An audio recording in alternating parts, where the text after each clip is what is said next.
Hej på er! Idag har jag höga förväntningar. Jag har nämligen 2 lådor här från H0 innehållande deras senaste vagnar. Jag har köpt en svart S12 och en brunröd R4R. Mina förväntningar är skyhöga. Inte minst på grund av att de förra vagnarna, ligg- och sovvagnarna, var så fruktansvärt fina. Utan också på grund av priset. De här kostar 1200 kronor styck och det förpliktar. Vi ska kika på om jag tycker att det är någonting att ha för det priset. Häng med!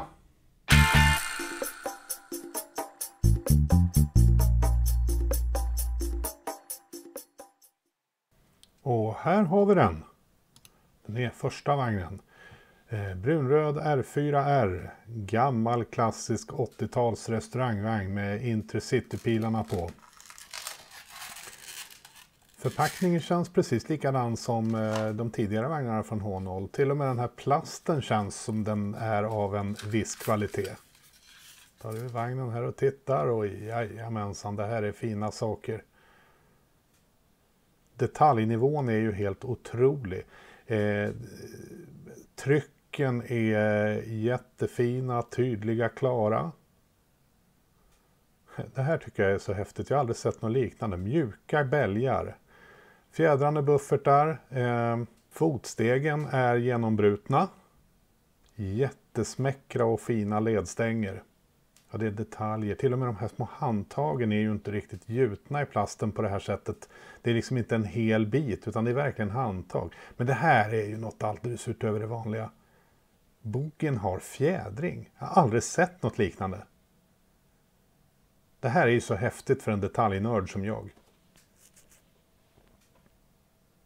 Jag förstår inte ens varför man gör det, men häftigt är det. Etsade detaljer, jättefina galler och så vidare. Jättefint med de här kranarna och ja, det är verkligen detaljerat, superdetaljerat. Man kan bli lyrisk för mindre faktiskt, just när det gäller det här. Underredet, här skulle jag till och med kunna säga att det är onödigt detaljerat. Det här är ju saker man egentligen ens aldrig ser. Sen upptäckte jag en sak. Den här apparaten sitter snett. Den ser felmonterad ut. Det ser ut som lite monteringsslarv. Jag noterade också att borden inuti vagnen inte riktigt sitter rakt. Det kan ju störa lite grann när man monterar belysning och figurer i den här, men det kanske går att fixa. Lite monteringsslarv hur som helst här också. Tittar vi i kartongen så ligger den sedvanliga påsen med vitrindetaljer och koppel. Den här gången har inte H0 skickat med några fotsteg som man gjorde med sovvagnarna, men å andra sidan så har de nog insett att det heller inte behövs. Tittar vi då på den svarta vagnen så är den samma fröjd för ögat som både den brunröda restaurangvagnen och alla tidigare vagnar från H0. Samma fina detaljnivå överallt. Den här vagnen visar inte minsta tecken på något monteringsslarv, precis som de tidigare sovvagnarna från H0 inte heller gjorde, så att jag tolkar det verkligen som att den brunröda är ett olycksfall i arbetet. Fröjd för ögat. Fint tryck. Kolla uttaget där uppe vid dörren.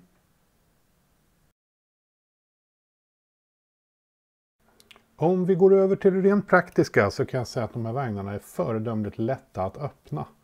Det sitter några hakar eller hullingar eller vad man ska kalla det för vid sidan av kåpan och man bryter bara ut så där försiktigt. Det man behöver vara försiktig med är att inte ta tag i några små detaljer i underredet. Man bryter bara isär lite sådär och sen släpper kåpan. Det sitter ljusledare bak och fram som ska vara för slutljus. Vi väntar väl fortfarande på att H0 ska komma med en innerbelysning. Biosalong och restaurangdel. Här sitter borden fint. Det ser jättebra ut. Här är jag så sugen att stoppa in någon slags fejkade plastmackor från SJ. Det skulle nästan ha varit med från början. Det hade varit jätteskojigt. Lite filmplanscher i korridoren här hade suttit fint också. Men det ska vi ordna.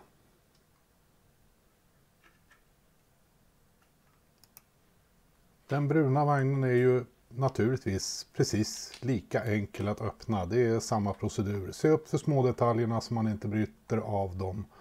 Och bryter ut kåpan och det lossnar.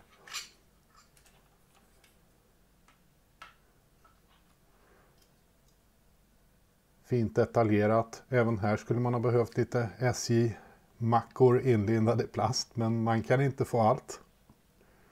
Jag är så sugen på att ordna någonting där. Det är kul med de här mönstren på väggarna. Jag vet inte om det är tidstypiskt, men antagligen är det väl så. Fina silverlinjer på väggarna inne och jag är inte ens säker på att det här kommer att synas ut, men likväl så sitter detaljerna där. Boggierna är ju förutom utrustade med bromsskivor, vilket också är häftigt, så är de också strömförsörjande. Det sitter ledning in i vagnen och kontaktbleck på insidan för belysning. Det är en riktigt trevlig finess. Det går ju inte att låta bli att jämföra H0 med Rocco. Det kanske man inte ska göra egentligen. Det man kan notera, även om det är två helt olika typer av vagnar, det ena är en restaurangvagn, det andra är en sittvagn, så är de nästan identiska i dimensioner och färger och så vidare. Och det gör ju att de faktiskt passar ihop och köra tillsammans. Sen är ju detaljnivån en helt annan klass. Om vi väger vagnarna så kommer vi rent vetenskapligt fram till att de inte bara känns tunga utan de är tunga. Det är nästan ett kvarts kilo per vagn. Och ja, 4 vagnar blir ju nästan ett kilo. Så det säger sig självt att i lite stigningar och annat så behöver vi ett lok med bra dragkraft. Roccos RC är ju lyckligtvis ett sånt lok. Jämför vi med Rocco-vagnen så väger den ju avsevärt mindre. Det gör skillnad på ett antal vagnar. När jag nu började pröva rent praktiskt så upptäckte jag skillnader i koppelkulisserna mellan nytt och äldre H0. De två vänstra är de nya vagnarna, den till höger är den äldre. Det är ett helt annat motstånd i fjädern i koppelkulissen. Och det här får ju en åtminstone utseendemässig påverkan i det att vagnarna åker isär när man börjar dra. Och det är särskilt i längre tåg som det blir påtagligt. Jag upptäckte också att de drar inte heller alltid ihop sig när man stannar tåget vid station. Så att de blir stående med ett längre mellanrum. Det här kan ju vara en förändring som är gjord för att förbättra gångegenskaper eller någonting. Men det har också en skönhetsmässig påverkan. Provkört är det såklart också. Här lite väldigt kort från provkörning på Märklinbana faktiskt hos Janne och Susanne. Säkert kommer någon att klaga på valet av dragare här, men då säger jag bara att jag gör som jag vill. Vi kan se att det går alldeles utmärkt genom både växlar och snäva kurvor och jag upplevde inga driftproblem whatsoever med de här vagnarna. Möjligen att boggen går lite trögt, men här hjälper vikten till. Att H0s vagnar går bra på tvåräls, det har vi konstaterat sedan länge. Det här har ju inte egentligen så mycket med H0 i sig själv att göra utan långa vagnar överhuvudtaget. Jag ville kolla om de utstickande fotstegen gjorde någon större skillnad för kurvtagningen och jag kan säga att det är väldigt marginellt. Men jag mätte ändå upp hur stort utrymme de här tar i en Rocco R2-kurva, vilket är ungefär motsvarande Märklins R1. Som sagt, ren information, har inget särskilt med H0 att göra och skillnaden mot Rocco är ytterst marginell. Om jag ska betygsätta de här vagnarna nu då, så jag går rakt på sak. Jag ger de här 10 av 10 i detaljering och anledningen till det är att ja, det finns liksom ingenting i övrigt att önska när det gäller detaljeringen.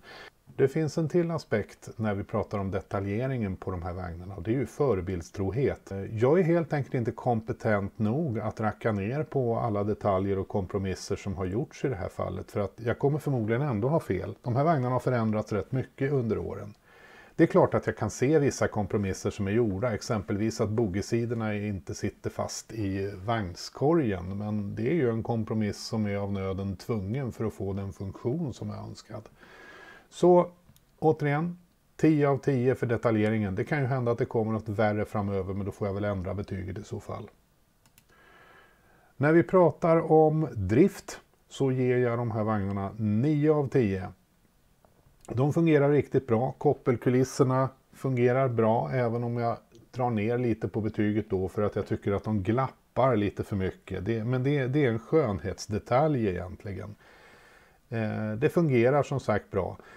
Vagnarna är också tunga, så det är också en bidragande orsak till att jag drar ner ett snäpp. Det kommer att krävas lok med bra dragkraft för att dra de här runt och i stigningar och annat. Då. Så jag hoppar ner en hel poäng till 9 när det gäller performance. När det gäller kvalitet så är jag rakt av 9 av 10 även här. Fin monteringskvalitet, inga limfläckar, inget slabb eller någonting sånt där som man kan se på en del modeller. Nu var det så att det fanns ett par brister på den ena vagnen, men jag har inte sett det på någon av de andra H0-vagnarna jag har köpt, så att jag väljer att tolka det som olycksfall i arbetet och låter inte det påverka betyget den här gången. Vi får väl se om jag reklamerar eller fixar till det där på något sätt. Men 9 av 10, bra. Prisvärdhet, bang for the buck. Jag ger den här vagnen 9 av 10. Visst, den här vagnen kostar en hel del, men vi ska också komma ihåg att det här är faktiskt en småserievagn. Vi pratar om restaurangvagn. Jag menar, hur många köper man ärligt talat? Det är inte precis som Malmvagnar när man köper ett 6-pack. Det kommer förmodligen bara gå åt 1 eller 2 vagnar på en anläggning. Så det blir ju småskalig produktion av naturliga skäl, och därmed ökar naturligtvis kostnaderna. Det går inte att komma ifrån heller att man får någon liten extra finess, som strömupptagningen är redan ordnad till innebelysningen. Och att det faktiskt inte finns något motsvarande att köpa på marknaden, skulle jag säga. Jag är överväldigad av de här vagnarna, precis som jag var med de tidigare sovvagnarna. Det kommer snart några fler varianter på restaurangvagnar. Jag kommer stå i kö. Jag kommer stå i kö på sittvagnarna också. Bra jobbat H0! Ja, det var vad jag hade åt er idag. Lämna gärna kommentarer i kommentarsfältet. Vad ni tyckte om den här videon, vad ni tycker om mina videos rent generellt. Vad ni vill se mer av och vad ni vill se mindre av. Prenumerera gärna och ge mig gärna en tumme upp om ni gillar videon, så att fler hittar till den här kanalen. Då gör vi alla modelljärnvägare en tjänst. Hoppas jag. Det beror ju på om mina videor är bra, eller hur? Hur som helst. Ha det bra och kör försiktigt!